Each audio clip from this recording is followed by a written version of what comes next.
Good morning everyone, and welcome to the launch of H2Obs, the Water Observatory. On the behalf of School of Computing and Data Science at the American University of Beirut, it is my great pleasure to have you here with us today. Today's event is meaningful because it is not only the inauguration of this national research platform, but also one of the first public milestones of the newly established School of Computing and Data Science. H2Obs reflect the spirit on which the school is founded: data, computation, and interdisciplinary collaboration to tackle the urgent challenges of Lebanon. Water is not just a research topic here. It touches public health, food security, economy, environment, and social stability.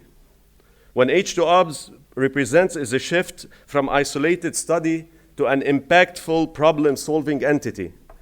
This initiative is built on more than a decade of outstanding research at the Department of Earth Sciences at the Faculty of Arts and Science.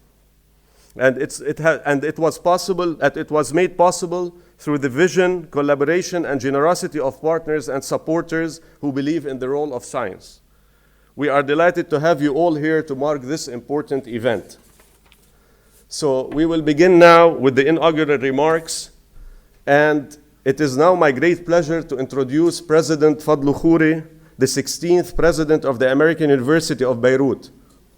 President Khouri is an internationally renowned physician and scientist, a visionary academic leader, and a steadfast champion of H2Obs' mission in times of both challenges and transformations. Please join me in welcoming President Fadlu Khouri.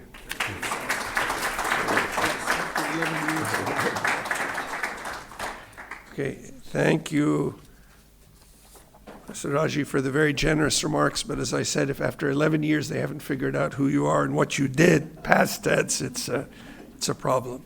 Your Excellencies, friends, colleagues, good morning. It's really a pleasure to welcome you today to AUB for the launch of the Water Observatory, H2Obs, with a different slant on the BS, which I'll get to. Across Lebanon, the Mediterranean, and the wider MENA region, water scarcity is not a distant projection anymore. It's a reality shaped by climate change, demographic shifts, aging infrastructure, and governance challenges. Water touches everything: public health, agriculture, energy, ecosystems, economic stability, and social equity. It touches the houses we live in, it touches the food, there's the way we learn. So it's in many ways what we can consider the most honest indicator of the stresses our societies face and their success in facing them.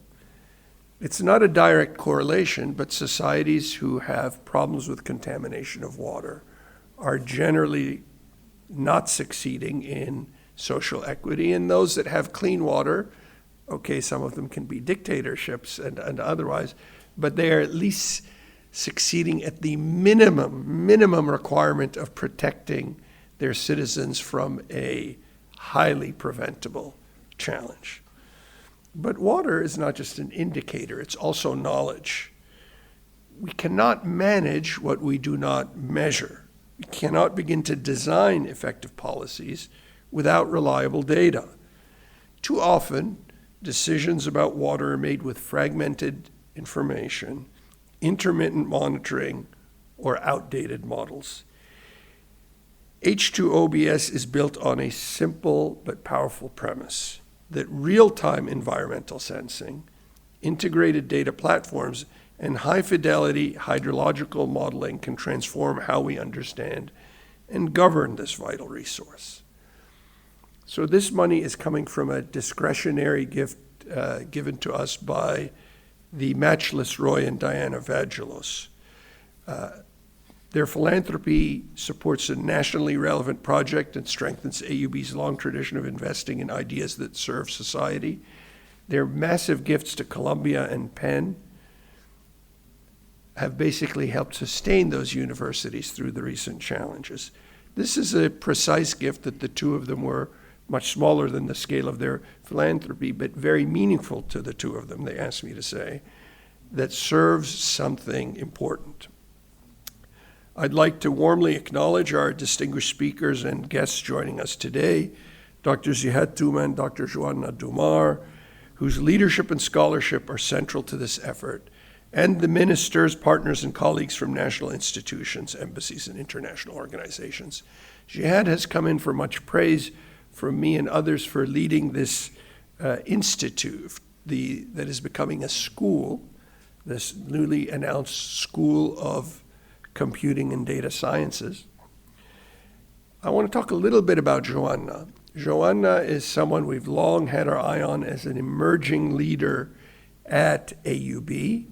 Her leadership is felt in the impetus and the momentum in the Department of Earth Sciences, and we hold her to the highest bar in her leadership in this project. And I can say that this is one investment I am certain is safe for AUB. So thank you, Joanna.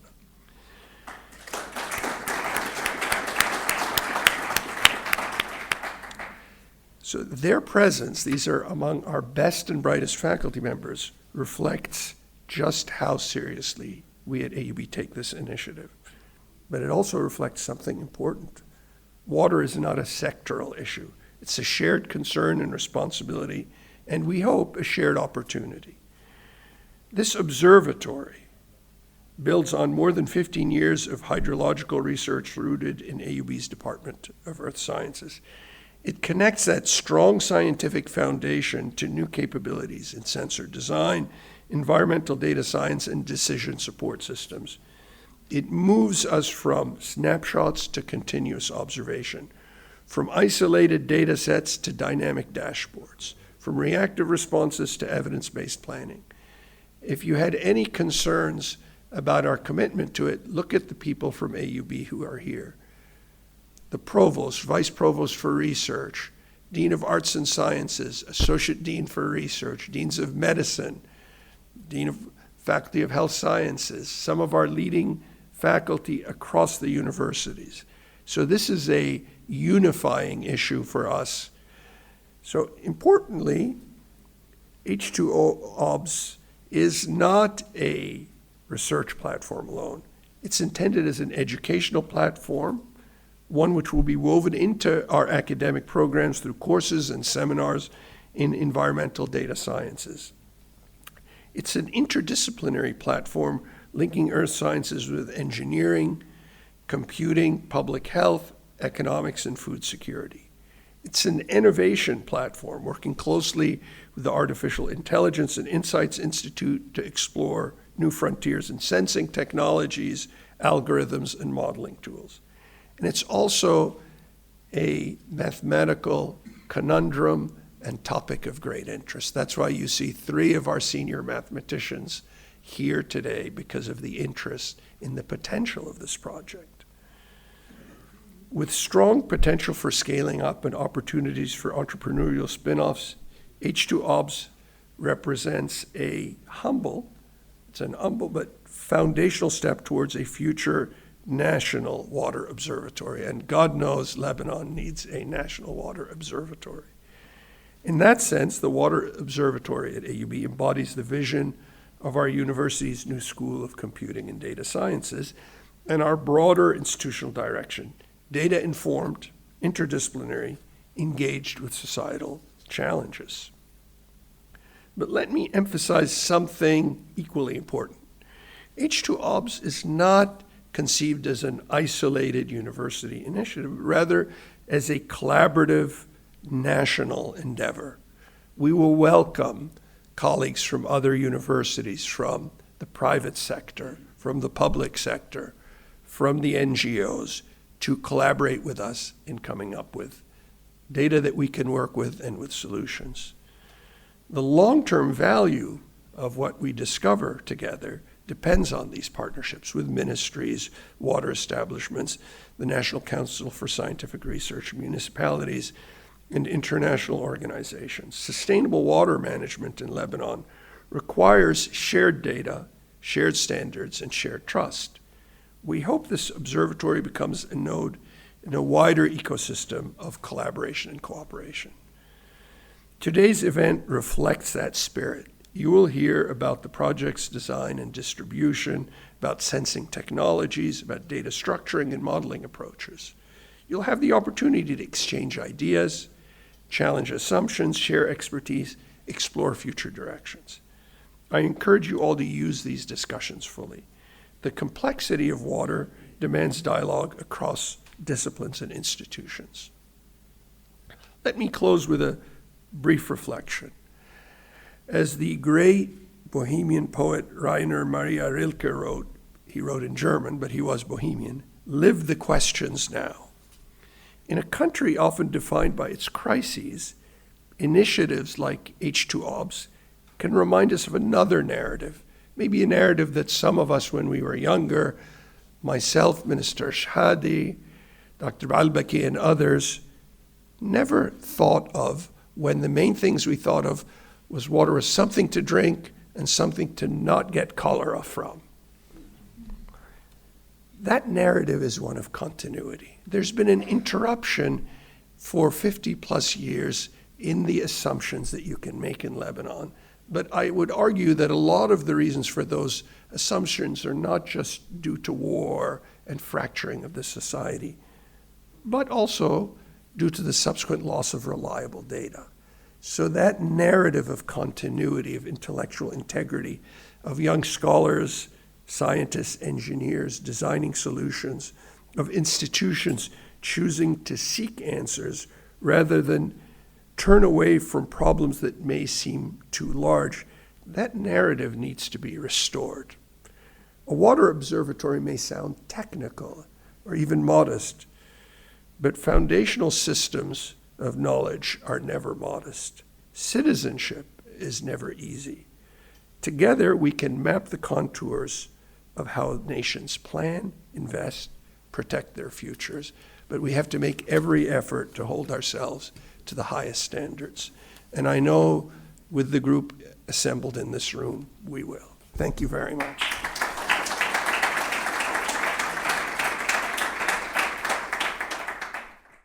It's a distinct honor to welcome His Excellency Dr. Kamal Shhadi, Minister of Displaced and Minister of State for Technology and Artificial Intelligence. At a time when Lebanon is stepping into a new digital era, his leadership in information technology and artificial intelligence represents a crucial link between national vision and academic innovation. Today's launch of H2Obs is a clear example of that shared vision, where data and technology are placed at the surface of sustainable resource management and national development. Please join me in warmly welcoming His Excellency Dr. Kamal Shhadi.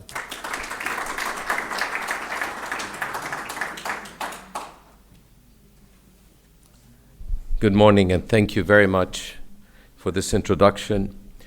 It's always a pleasure to be here because I'm reminded of this great institution's contribution to the country, to the region, to the advancement of science. It's only an institution like AUB that can bring together the history that this country has experienced, our relationship with water, because the Mediterranean made Lebanon, and our ancestors, the Phoenicians, created the Mediterranean trading space. It's also important to come back here and to be reminded that academia is so well connected with the country's challenges, and it is not just here to educate, to form, but also to innovate and to constantly adapt. And one of the things that came to my mind as President Khoury was speaking is the thought that one of the first Lebanese scientists to focus on water and to measure water, hydrology, Oula Shaheen, actually was based at the observatory. And so in a kind of very nice cyclical way, now dealing with new challenges, using the latest technologies, this institution is reinventing itself and making itself ready for the 21st century and allowing Lebanon for a fair shot at success, at prosperity in the 21st century. And I think there's no greater example of how important this is as when we meet here today to discuss the launch of H2Obs. I'm not going to focus on the BS here because I think there's so much of it outside of this room and outside of this institution.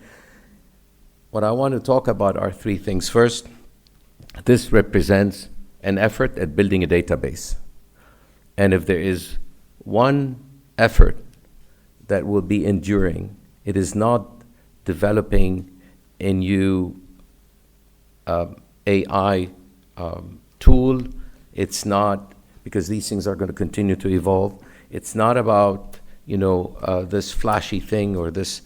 It's about building these databases that through the right policy, an open data policy, will be made available to the public to use, to innovate, and to serve, and to actually use technology, and AI specifically, for good. And in this day and age, when we hear so much about the challenges that AI represents, it's very heartening to come back to the main purpose of human efforts to advance science and technology, and that has always been to make things better, to advance, to make lives easier, to improve medical care, to improve the environmental conditions, and so on. So one, we're here, and I think it's a great effort. It's probably the first of its kind, a concentrated, well-thought, well-developed effort at building these databases. Second, the linkage to policy, to the environment, and to every citizen's lives. Again, this institution, President Khoury and his colleagues have succeeded in making this university relevant for the country as a whole, not just for those who walk through these gates and spend time within these walls. And that, I think, is something that actually builds, again, this effort builds on that, making the university relevant for the broader public. Lastly, I see this as an opportunity, as President Khoury said, for public-private partnership. This country has great potential. One of them is right here, this institution. But we have not managed to make this success a national success.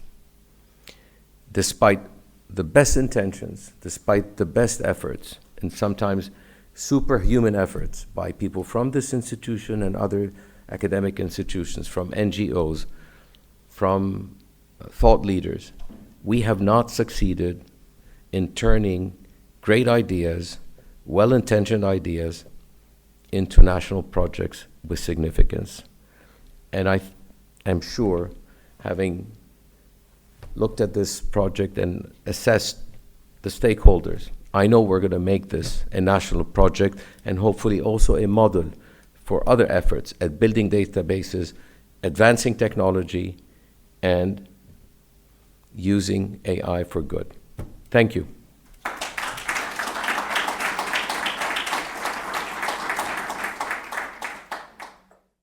We are honored to welcome His Excellency Mr. Joe Saddi, Minister of Water and Energy, represented by Mr. Rabia Khalifi, the Director General of Beirut and Greater Lebanon Area for Water Establishment. Although His Excellency Mr. Joe Saddi could not be here with us today, his vision for a resilient and modern sector is closely aligned with the goals of H2Obs, where data, science, and infrastructure come together to support sustainable national resource management. Please join me in welcoming Mr. Rabia Khalifi.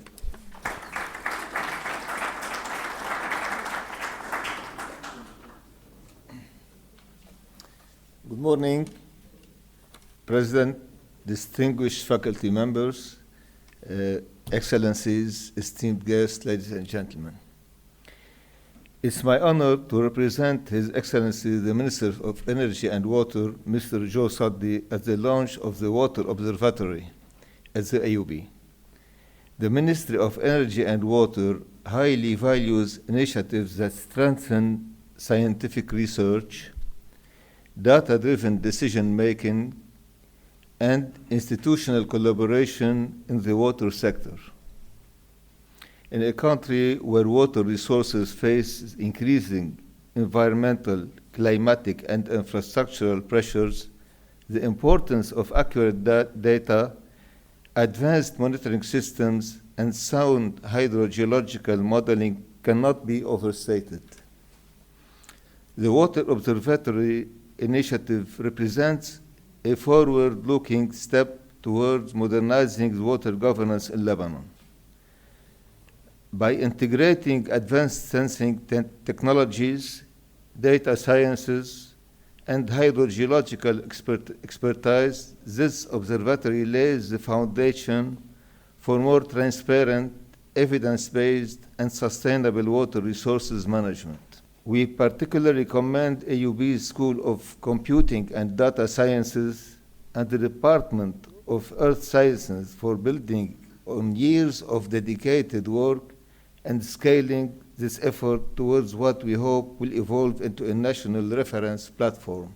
The ministry looks forward to continued collaboration with academic institutions and research centers to ensure that scientific knowledge translates into actionable policies and tangible improvements for our communities. On behalf of Mr. Saddi, I extend our sincere congratulations and best wishes for the success of the Water Observatories. Thank you.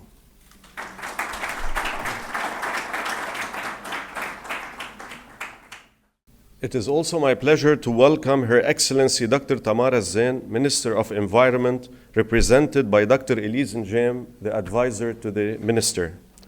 A distinguished scientist and policy leader, Dr. Zain has long worked at the intersection of research and real-world environmental impact. Her vision for the ministry that integrates environment and reconstruction speaks directly to the goals of H2Obs. Please join me in welcoming Dr. Elise Njem.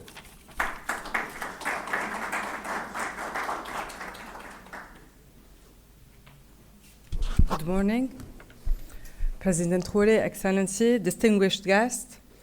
It's a pleasure to be representing the Minister of Environment today and be present with you. Her Excellency sincerely wished to be present today, but due to pressing responsibilities at the Ministry, she asked me to convey her apologies and her support for this initiative despite her absence. Coming from a research background, Minister Zain firmly believes that policy must be grounded in evidence. Science should inform governance by guiding investments, evaluating outcomes, and strengthening accountability.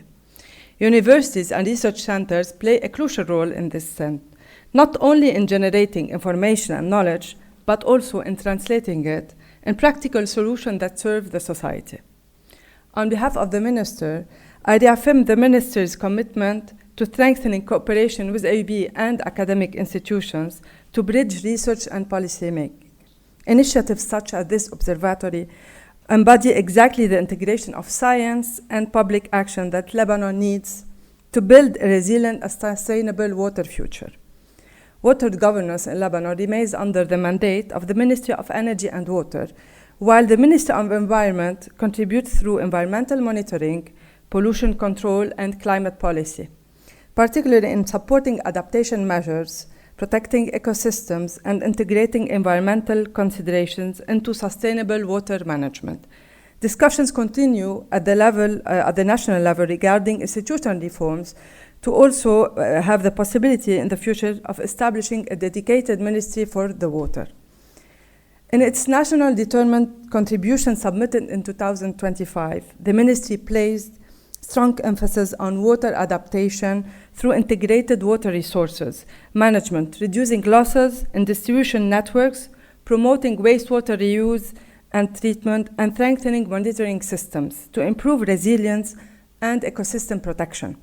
In this context, establishing a water observatory directly supports these national priorities by providing reliable, real-time environmental data and strengthening evidence-based decision-making. It complements the Ministry of Environment's role in environmental monitoring and climate policy, as well as the water governance mandate of the Ministry of Energy.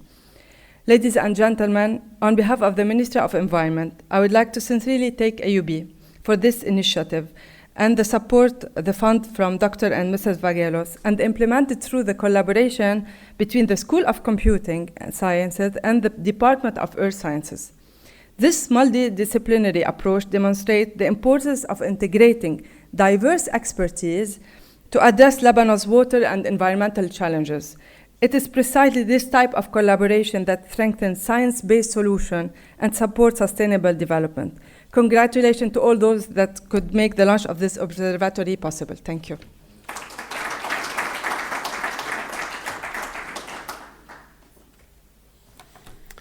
Okay, now it's my special pleasure to welcome Professor Jihad Touma, the founding Dean of the School of Computing and Data Science. Many of us have witnessed Professor Touma's remarkable journey at EUB, from Professor of Physics to Chair of the Physics Department to Director of the Computational Science Program and Director of Camps. And today, through the School of Computing and Data Science, all these threads brought together into one and a forward-looking vision. Please join me in warmly welcoming Professor Jihad Touma.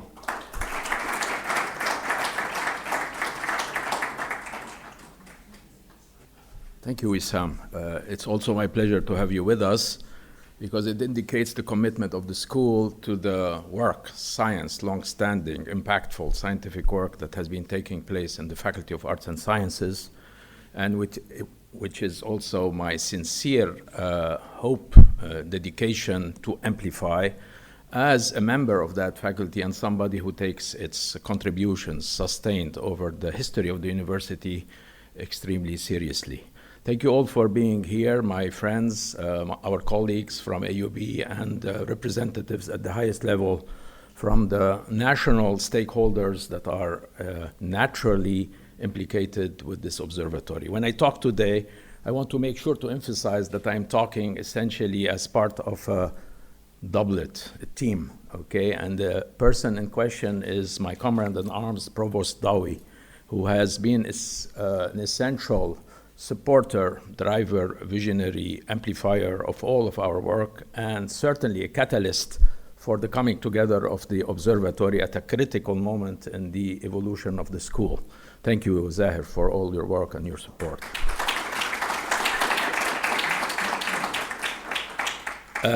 Wissam mentioned all the strands that came together and coming together of this observatory in my personal journey.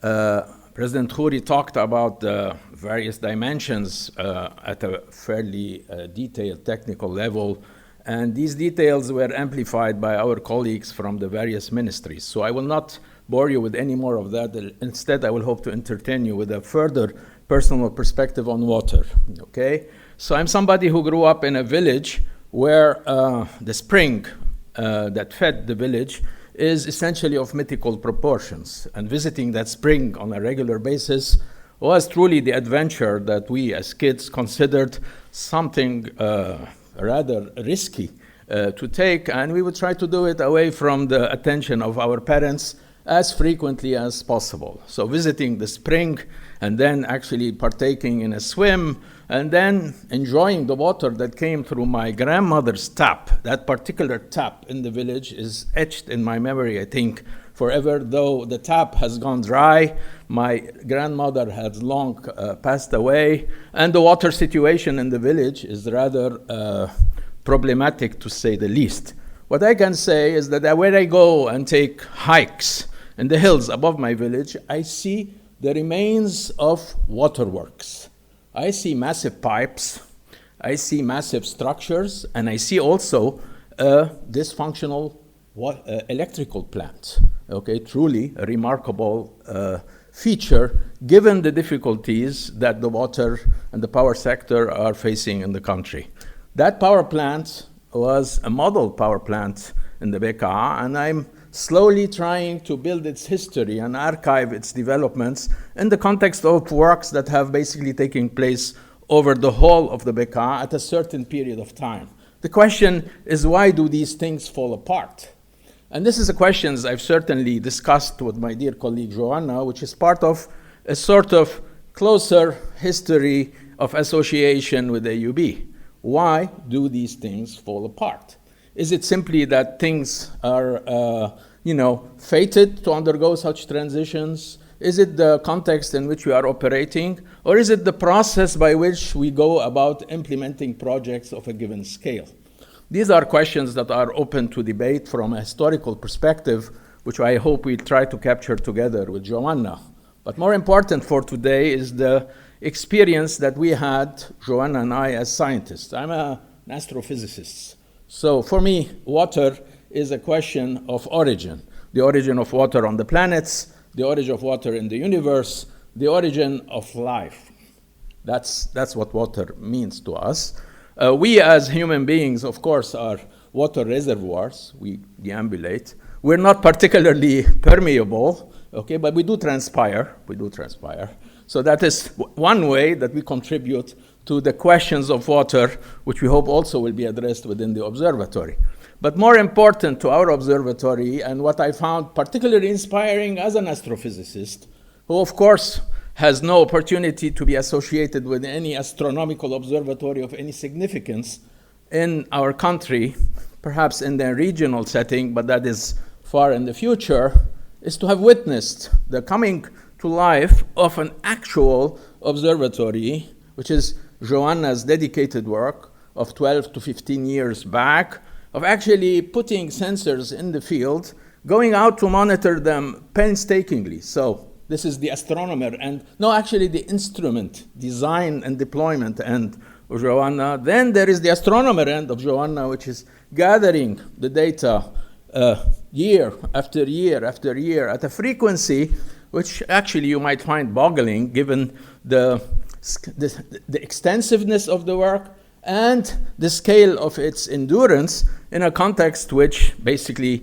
things are deployed and forgotten about. And I can tell you of many instruments that are out there resulting from grants that fed the deployment of beautiful sensors that are now totally in neglect, okay? So there is something truly Herculean about the effort of our colleague, but it doesn't stop here.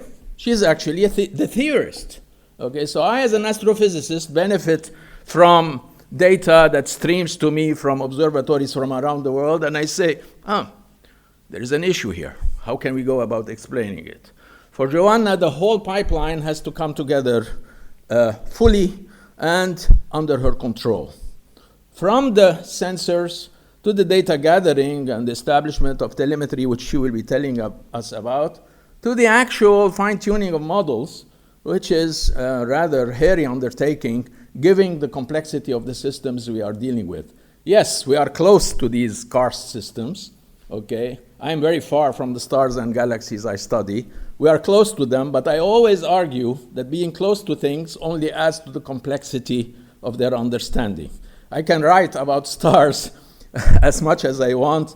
I need to have something predictable in my lifetime, hopefully, okay? But writing about water has deep implications. And this is precisely why we are all inspired to bring this beautiful experiment together.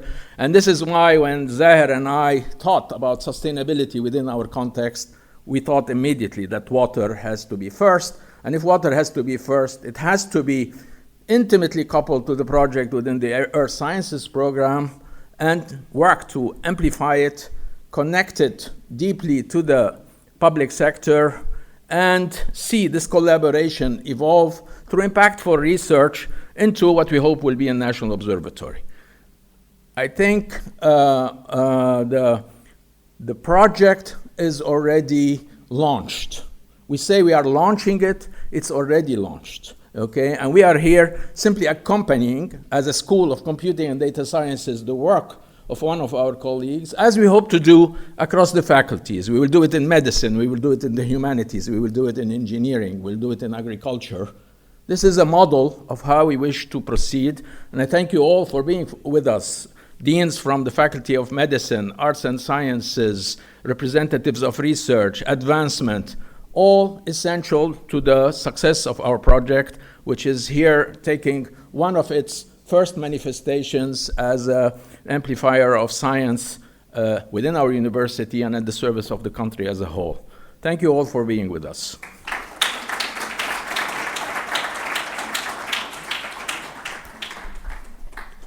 Last but not least, it's my great pleasure to welcome Dr. Joanna Dummar, Principal Investigator of H2Obs and Associate Professor at Groundwater Hydrology in the Department of Earth Sciences.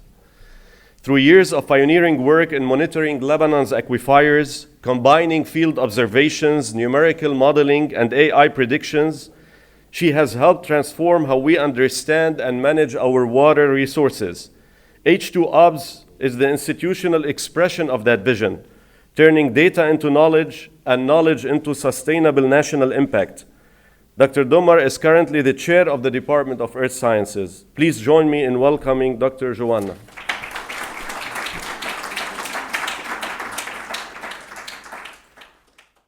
Good morning, everyone.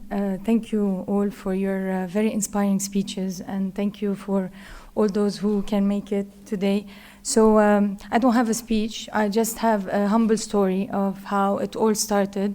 And I have to thank all the colleagues and staff of the Department of Earth Science, and also all the colleagues at AUB at large who have actually believed in when I threw out a differential equation or an advection dispersion model, and I didn't laugh back because they weren't so familiar with the concept of groundwater. And I think karst was, it's the first time maybe it's mentioned around AUB, because I think if we need to govern something very beautifully, we need to understand it also.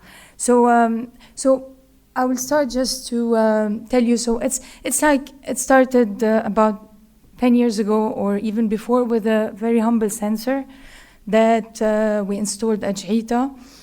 And then it started rippling since then. And it's like building a small startup, not knowing if this is gonna fail tremendously or if it's gonna have some future eventually. So H2Obs from pilot scale to scaling up. So I'm not gonna pond too much about the problems that we have in Lebanon, because I think we're all familiar with them, but maybe we don't pinpoint them enough to raise awareness about them. So first of all, we start with the data desert. We don't have enough data to be able to make policy or even to govern the groundwater. We have also problems that we don't see. So the ones we see are the impact of climate change. So we have witnessed it last year. We went into a very huge drought, and we had problems securing water. I don't know if you're familiar with the recharge seasonality. So if you don't go to a spring and you look at it in May after snow melt, and then during times where we are in most dire need of the water, it's almost dry. So we go from 25 cubic meter per second to less than 1 in no time. So we have over abstractions in area that are mostly agriculture. This is the Litani Basin, where we have witnessed 40 meters of collapse of the groundwater because of extensive over abstraction. We also have stressed aquifer and saltwater intrusion. Anyone who has been on campus can taste the brackish feeling of water. And I was a student back then in 2002, and I could drink from these fountains. And now in some fountains I can no longer drink. So we have the degradation of water quality still at its early stages, because Lebanon is not a huge industrial country. But we can see the emerging of micropollutants. We can see the emerging of problems that we may not be able to solve in the future. So this is why we are in need of understanding the importance of groundwater as a strategic reserve for Lebanon and in the MENA. Generally, we put water all together, so groundwater, surface water. But generally, groundwater is a strategic reserve that deserves protection. So, and also, I just want to pinpoint at something. So we have here, we have a huge overflow that we can see here that we don't use during times where we're not using it. So what can we do about this flow? Can we restore it somewhere else? Can we benefit from it? So all of these decisions need some science evidences to be able to move forward with them. So, so this is the general framework that has started with, like, in 2014, and I have to thank also all the funders that were able, or the funding agencies that were able to perpetuate this dream, because as Dr. Touma said, you may install a sensor here, and in 2 years, if you don't have enough funding, it may die and remain where it was. So we have the data. Then we cannot understand anything from the data if you don't go to the physics of the system to understand more through conceptual understanding and through different analysis what the system is about.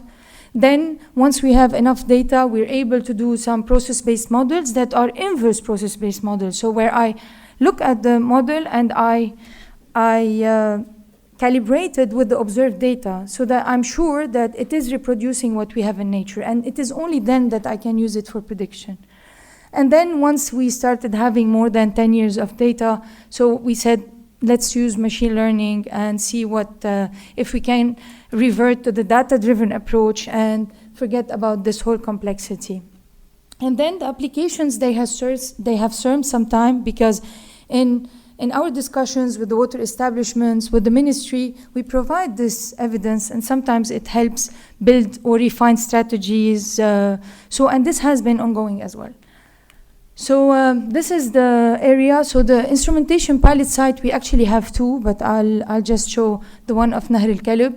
So Nahr al-Kalb catchment has 4 main springs. So Laban, Asal, Ash'ush, and J'ita. And I want to say the terms, even though they may seem really foreign to you, but this is my way to bring you to the real field. We have so far 2 soil moisture sensors, 3 climatic station, 1 rain gauge, 1 snow height device. So if you're wondering about the low temperature today, so you can see it here.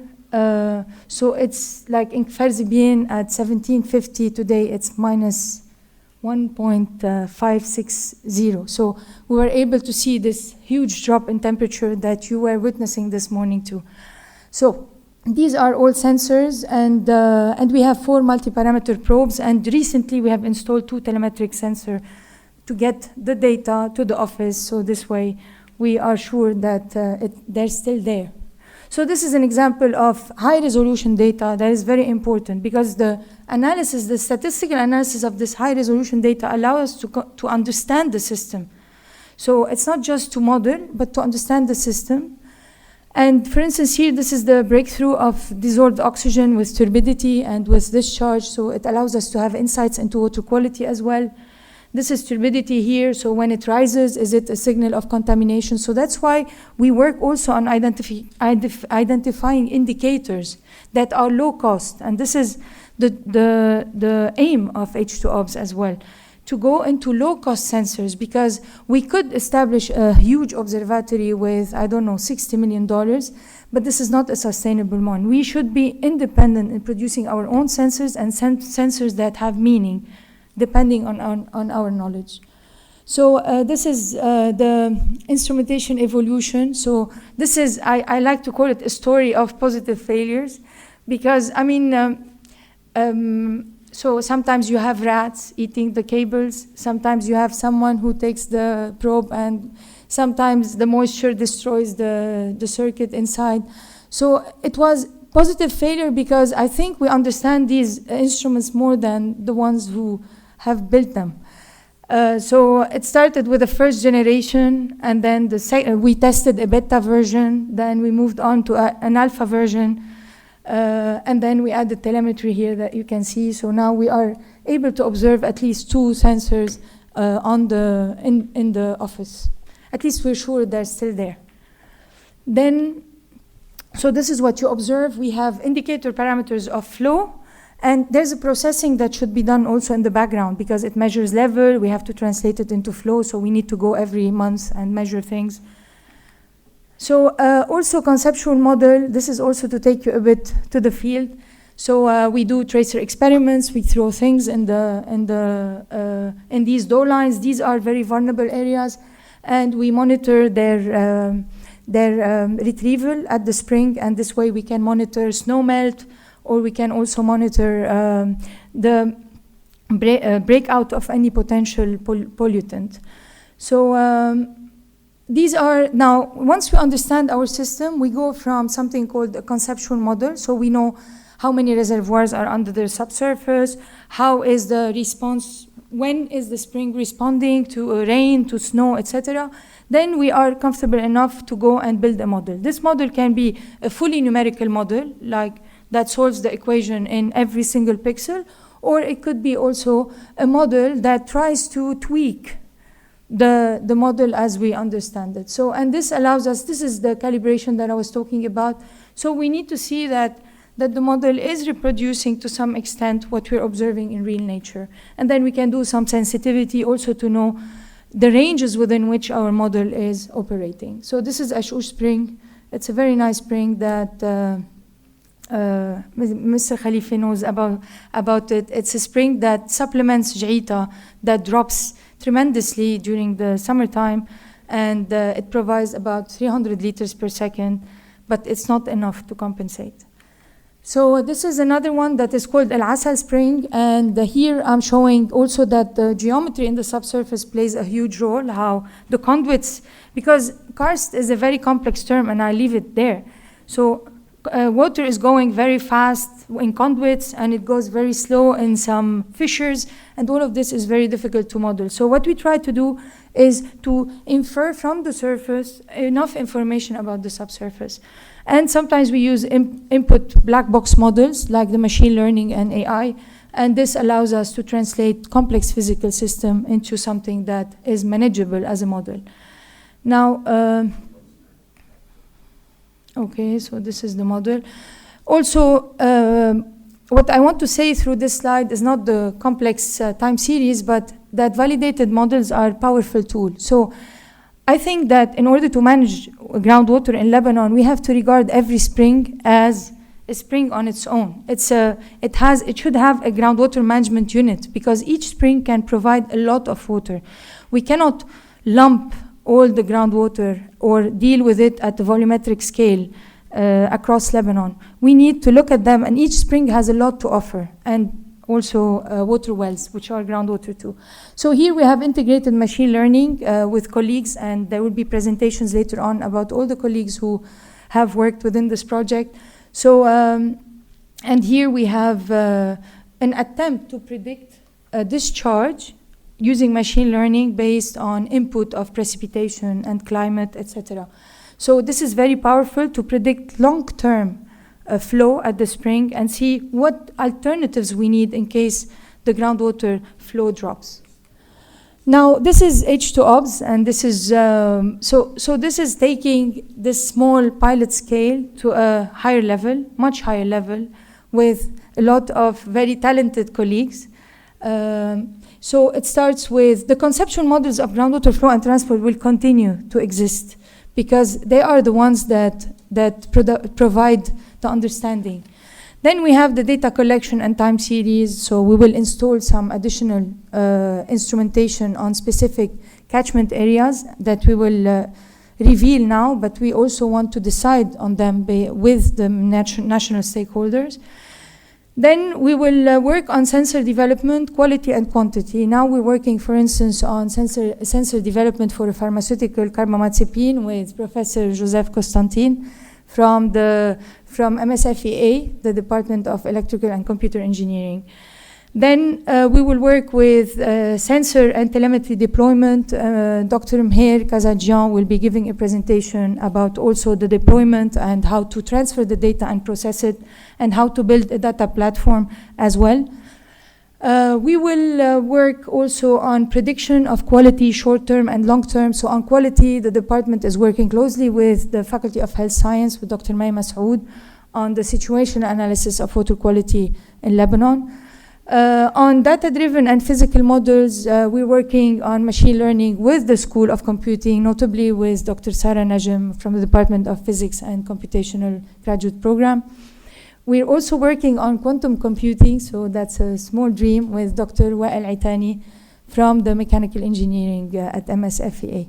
So, and also we're working on microbiology and quality with the Department of Biology, where we're doing DNA sequencing of bacteriological elements in the water in a project called In a Drop of Water that deals with the ecosystem, actually, to go back to the Ministry of Environment, because water is essential for ecosystems.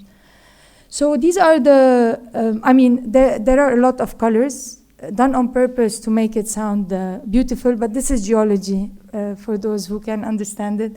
So basically we're proposing in the North Lebanon Water Establishment to go for a spring called Rash'in, and this spring we have been trying to do a water museum for them. It's a very beautiful spring. and we hope to equip it because it is fed by snow that comes from very far away from it. So this would address the snow flow component. So how is climate change impacting flow? For methane, still something to be discussed, but since we are equipping the Nahr al-Kalb catchment, and the BGR is equipping the Madi currently, so maybe why not go to Nahr Beirut and try to go to and these areas. We will be discussing this. For Bekaa, so there's a main issue of turbidity at a main supply of Zahle, so we can here address the problem of water quality indicators and have telemetrically the data sent to a control system. And in South Lebanon, we have here the Director General. So we think of looking at these springs that are in a less complex karst systems like Jizin or Tase or these areas to be discussed. What is the aim of H2Obs? So the H2Obs can actually help us do a lot of things behind the platform. So there's a lot of work involved behind it, but what can it help us do? It can help us address climate proofing of water quality and quantity. It allows us to define availability and deficits, long-term monitoring at the source, protection of groundwater as a strategic reserve, water across other sectors, water as a pillar for very sustainable ecosystems, assessment of storage alternative. You've heard of this controversy between dams, but nobody's talking about the alternative. So this is also, this allows us to look into alternatives from source to tap and research and development independent operation. That's really important because if we want to be sustainable, we need to have in situ and in-house development of sensor and deployment and analysis. And I'm sure we have very talented people to do that. And so the roadmap, so the conclusion, we're not promising here models that would work because given the complexity, we always have to tweak. But there are models that work, and the model, if validated and calibrated, is our only hope for a good management. Because I changed this, it gives me an ensemble of output that would allow me to do better judgment on what to do next. So we're promoting models. Without data, models are OBS, BS. So this is why we, based on this successful, humble pilot, I mean, that took a lot of time from many people. I would like to thank every student that fell into a spring and risked his life before the instrument. So also to make this very possible. And we hope to expand the Water Observatory, select the 4 areas, development of advanced algorithms that can reduce computation time. At Earth Science, we're not very proficient in optimization. So we hope that we can develop advanced algorithms, development and design of low-cost sensors, development of a data management platform that can serve the decision maker, and finally, and mostly, develop guidelines that could help us move a bit forward and that can be integrated into a strategy moving on. So the thematic presentations afterwards are these, and I would like to thank you all for your attendance. Thank you. Okay, the coffee break was supposed to be for 15 minutes. Now it's going to be for 7. So we'll be back at 12:07. Okay, thank you. 12:07.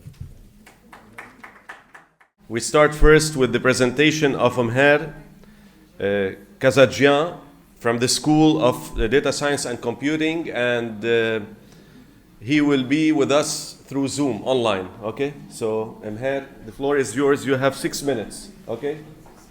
All right, thank you. Can you hear me? Yes. All right, great. So I'll be presenting a proof of concept project for a geospatial data platform that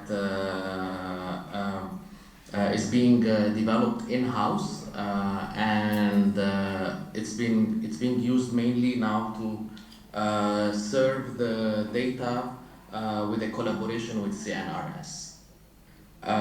So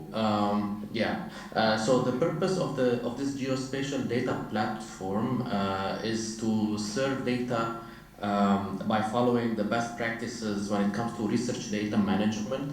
So basically, to have the data to follow basically the FAIR principles like findable, accessible, reproducible, and so on. And we had security taken into account from the start because it has been always a theme that has been coming up through every conversation we had with everyone when it comes to data platforms. The platform is secured with VPN and encryption of the data at rest if necessary. It is notebook driven, so it has a user interface and one can do the data analysis with the frameworks that they are used to, like similar to Google Colab. And it can be deployed either on site or on the cloud. So if, for example, for data sets that are extremely sensitive, you can't trust putting these data on the cloud. So this platform can be deployed on site, like inside our campus or inside labs, for example. Okay, so this is an overall architecture of the platform. So basically, a user can access it through the web. There are multiple layers of firewalls that can be configured, and then there's the VPN, and there are these two applications. One is called GeoServer, and the other is GeoNetwork. These are both open source platforms, so we don't like to be vendor locked in. So all the tools that we have used are 100% open source. Okay, and this bottom route here is for the people administering the platform. So it's all done following modern best practices in development operations. So we tried not to have anything deployed by hand, so it's all automated and scalable. Okay, this is one of the data sets that we have been using mainly for development. So it's for the refugees distribution in Lebanon, so you can see it on a map and interact with the data. So this is the web representation of the data. So this is a screenshot taken from GeoNetwork. Okay, this is for a sample, one of the sample data sets, but we have 20 plus data sets in the CNRS and CAMS collaboration. Okay, so how this platform can be related to the Water Observatory project. So the platform has a web interface and it also can have a desktop interface. So through the web interface, one can run notebooks, run analysis for let's say for non-power or non-advanced users. But also if there are users who who are power users who can run scripts or want to do like massive analysis, this platform can have a high performance computing backend that can utilize basically thousands of CPUs, and that even it can scale to terabytes of storage. This is a screenshot that I took from Joanna's presentation, and this is where the GeoNetwork geospatial data platform would plug in. It would eventually could host not the raw data, and researchers who would be interested in accessing the data would be able to access it through this platform and run their analysis and come up with metrics or models and so on. All right, that's it. Thank you. Thank you, Meher.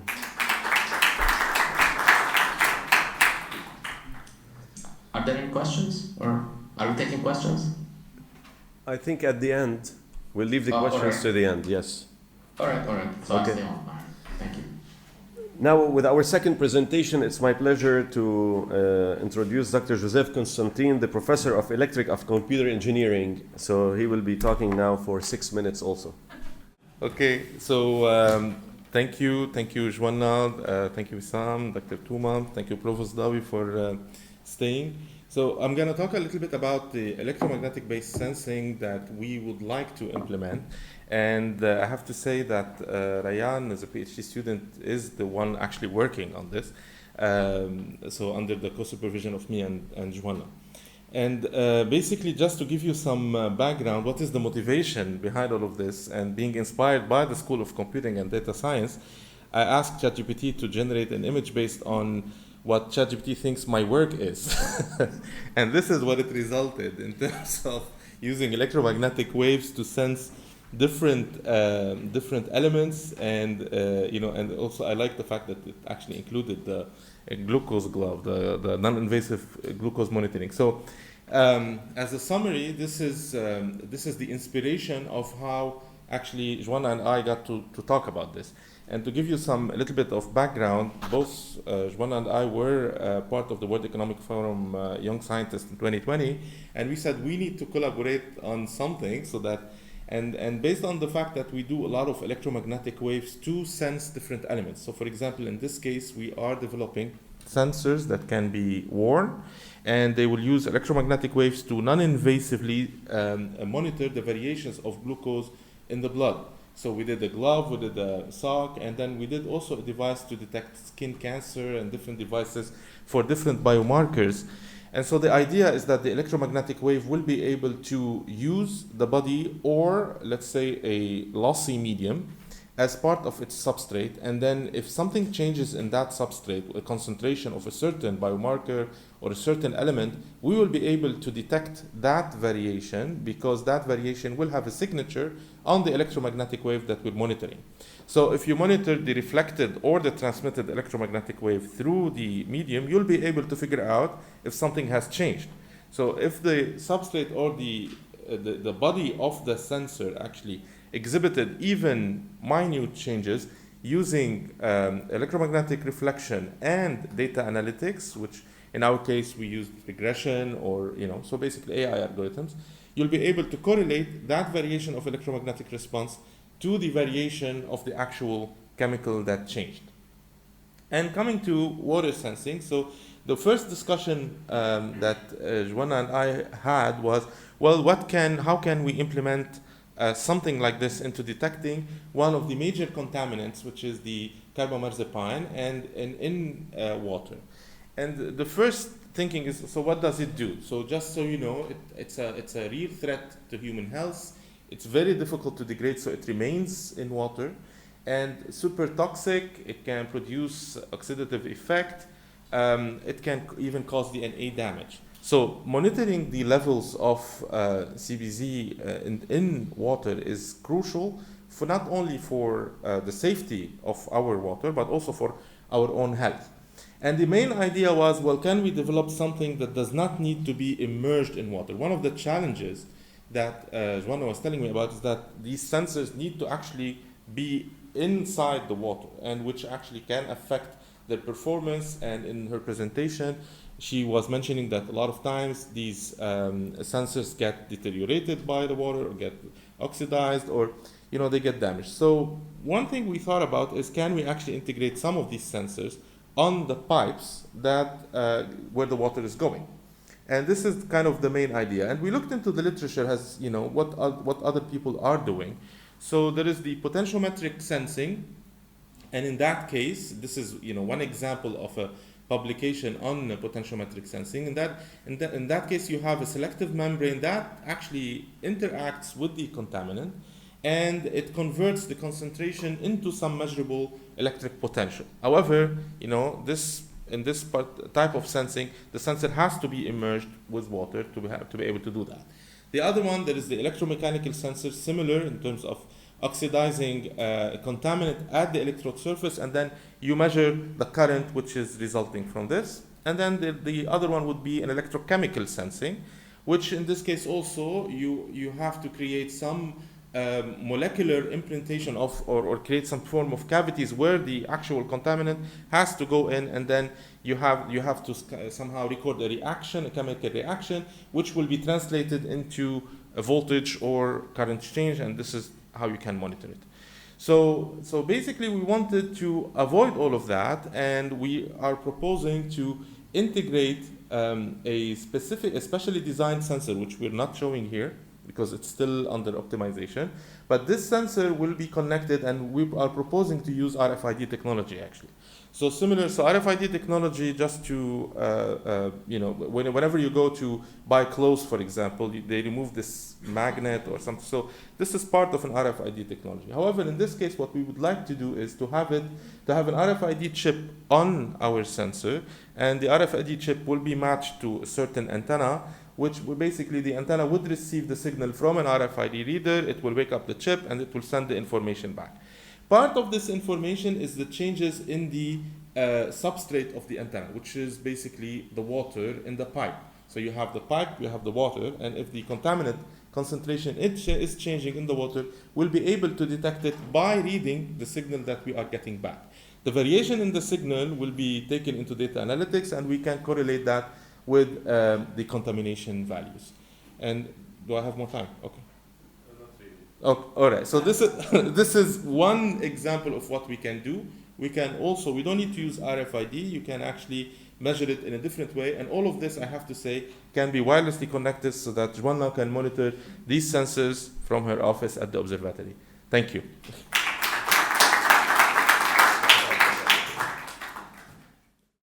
Okay, I would like to invite now Dr. Zakaria Kambris, an associate professor in the Department of Biology and the chairperson of the department. Okay, good morning.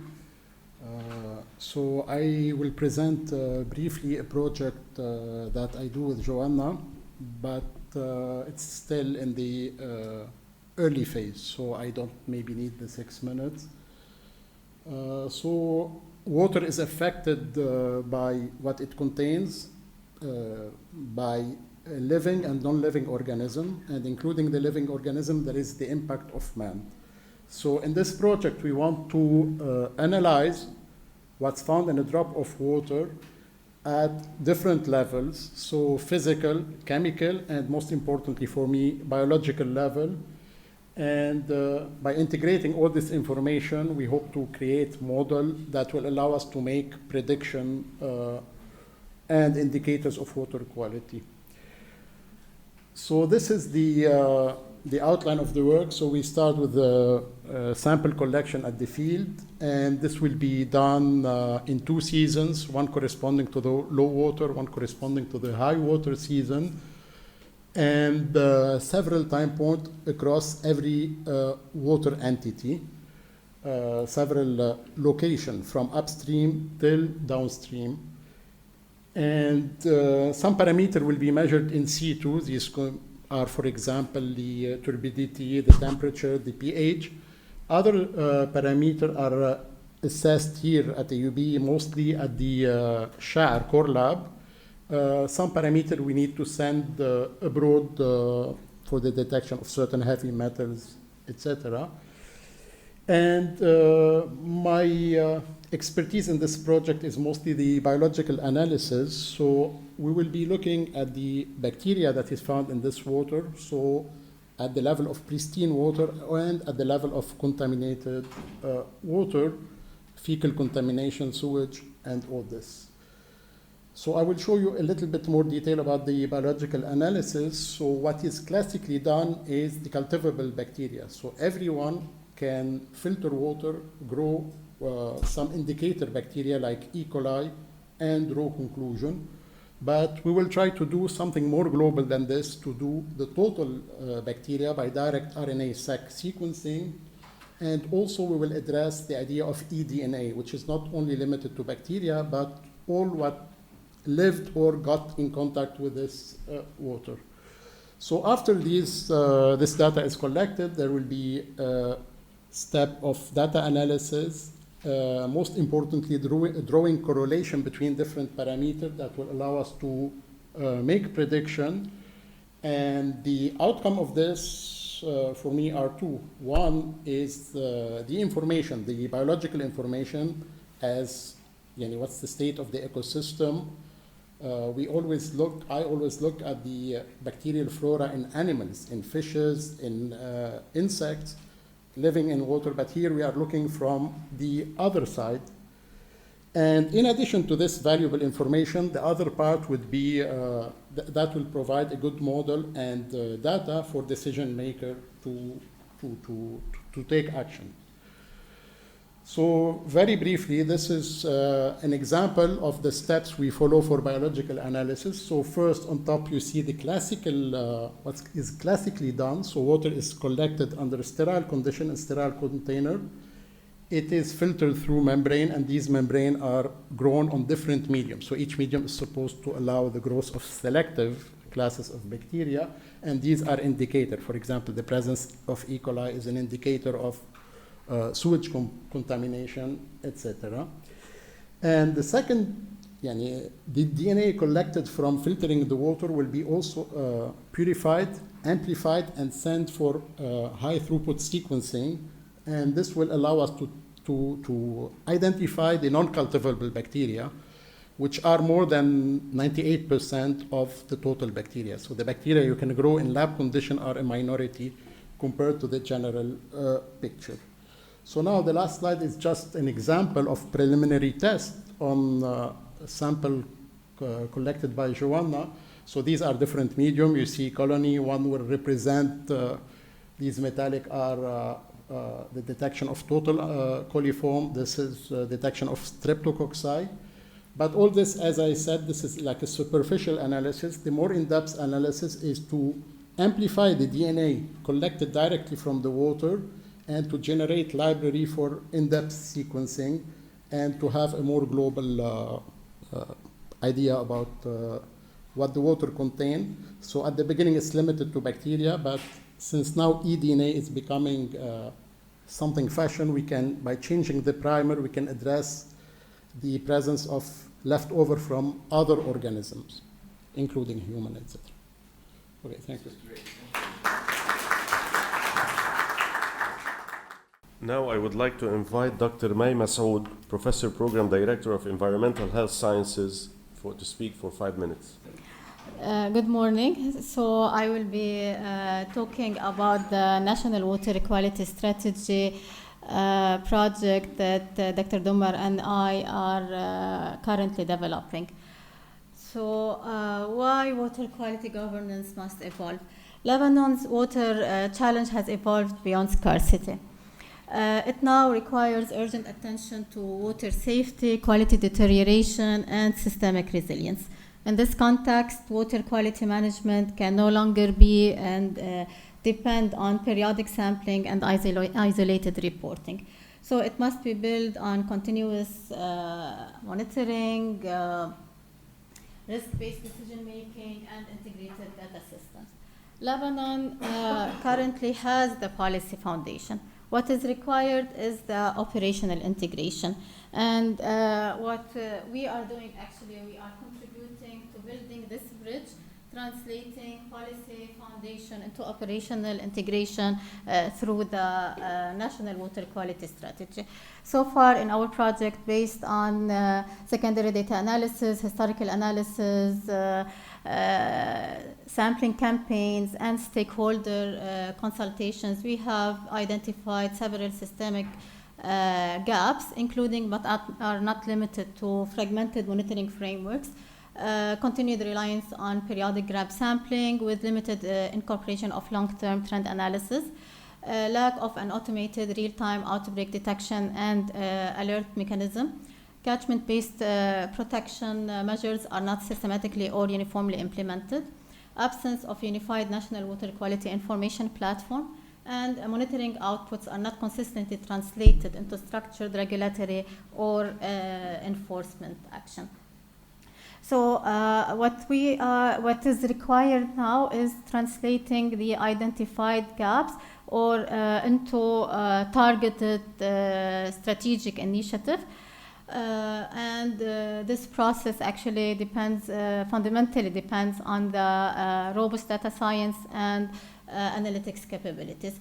So if we want to have an early warning system to detect anomalies in real time, this requires anomaly detection models, threshold-based automated alerts, sensor integration, targeting monitoring resources where risk is high, This requires GIS-based spatial modeling, vulnerability mapping, contamination plume modeling, multi-parameter regression models, moving from descriptive data to predictive understanding. Also, this requires time series analysis, seasonal decomposition, and linking monitoring directly to regulatory action. This requires the enforcement and governance analytics using compliance tracking dashboards, KPI monitoring systems, automating reporting to regulators, and predictive compliance risk source.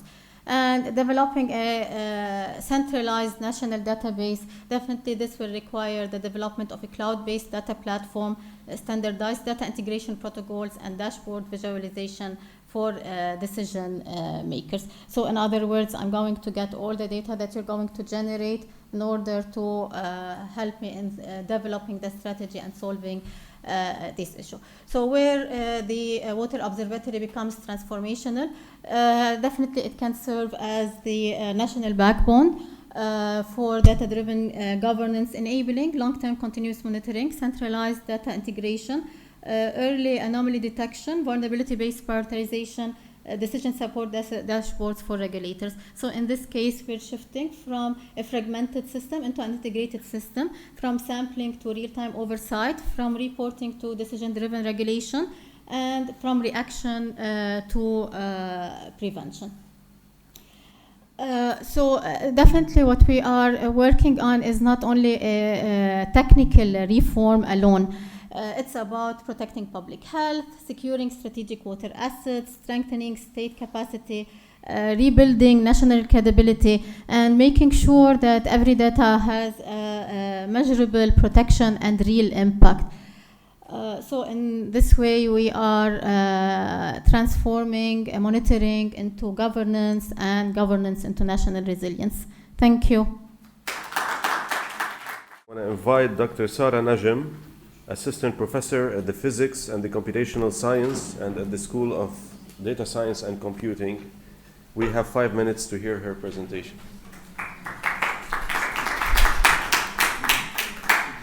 Seems that the time is shrinking as we move. At least I'm given 5, not shrunk to 4. So I would first like to thank Joanna for involving me in this project and in projects to come, and being part of her vision, which is an overarching vision that has all the multi-layered aspect that you've heard about so far. So in this project, I was involved as a co-advisor on a thesis run by one of our students in the GPCS program, where Joanna had led the project. So it's on discharge and karst system, where Joanna brilliantly proposed to join. She doesn't like to be led. She proposed a methodology, which is a hybrid methodology, joining the process-based approaches with machine learning. That's practically looking at the time dependence or the evolution of discharge, complementing it with process-based models simulated from springs, and inputting climatic data. And this was done for both sites that she mentioned previously in the slide in her presentation, Ashush and Asal, with contrasting hydrological and climatic conditions. This approach proved to be very robust and definitely deployable to any monitored or well-monitored spring for water availability and quality. So this is an overview of where Joanna had involved me in her work, but we also keep on thinking about things to push together. So on refinements on this previous project, we plan to include some dynamical systems theory into and informing this architecture that Joanna had built. But definitely our goal for the second phase is to work on optimizing the water supply chain from source to tap. And I would like to flesh it out in whatever time I'm left with by talking about the framework that is a networked framework to the water supply chain. So we'd like to start building our water network using graph theoretic approach or network science approach, in which these graphs are planary or geographically embedded and would like to do their structural and structural vulnerability in terms of identifying leaky nodes by looking at potential places of failure in the network and that might affect the water quality and flow. And thus, this has to do with the network science of looking at this from a topological perspective with centrality measures as key identifiers. Then we would want to work out the simulation of failures where we would run a scenario of disruption of critical connections when we couple it to external stressors like natural hazards and human-induced events, extreme weather conditions and whatnot. Definitely contamination events, and then assess this impact on their impact on the operation of the network under these stressful conditions. And thus, this will give us an idea about an optimized network monitoring. So once we identify these critical nodes, we could partition the nodes based on their topological measures and properly optimize the meter placements at critical nodes to find out leak or contamination detection. And this will enable proper real-time pressure measurement and water quality monitoring. So this definitely allows the scaling to happen, because once you're doing optimized deployment, you're setting foot in optimization. So once you also have planned out or looked at your water network, you can start planning redundancies or create contingencies for when the system fails, once you identify your potential failures, and thus build a resilient network, and thus allowing for proper resource allocation given the population distribution in the country. With monitoring, you could now, given the sensors, try to measure now parameters that are critical, like temperature, pH level, turbidity, and then correlate these with the indicators of degradation. And that would allow us to monitor the source to tap at vulnerability-prone locations. And finally, this cannot be done without validation, so one has to partner with the water establishment, the people on the ground for proper deployment of this whole framework. And with that, I thank you.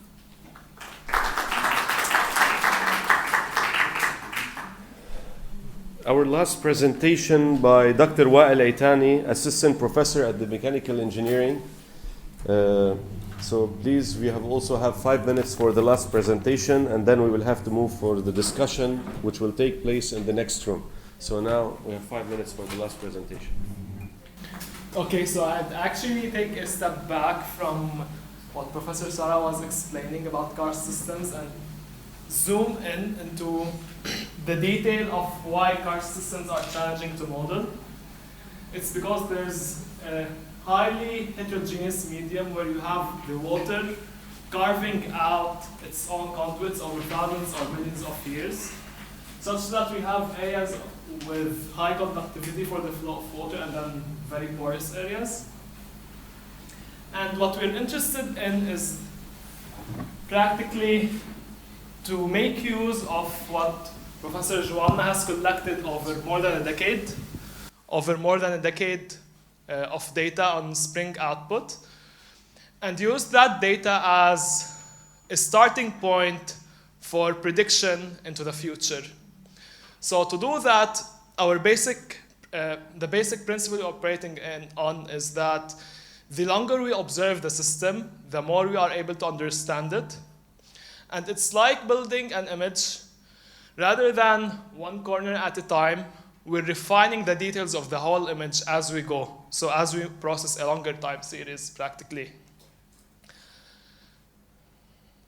And the goal of that is to achieve a finer model of the aquifer, which you can think of as an underground layer within our mountains. So we're trying to model a cross-section of our mountain in which the water is stored underground.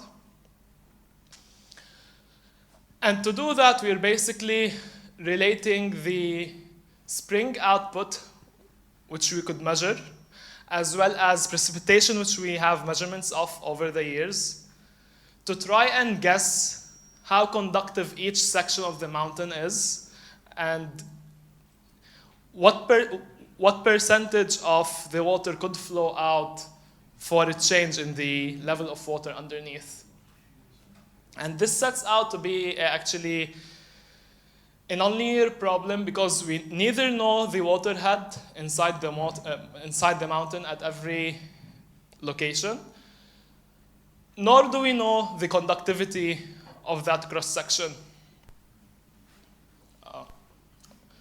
So we'll borrow a tool from classical computing, Newton-Raphson method, where you start with some initial guess for a solution of your system, in which case we could use the summer season where we have no spring output and take the steady state solution as our initial guess, and slowly nudge our solution to obey the equation we have above, which practically relates the change in the level of the system to what we could measure. Thank you.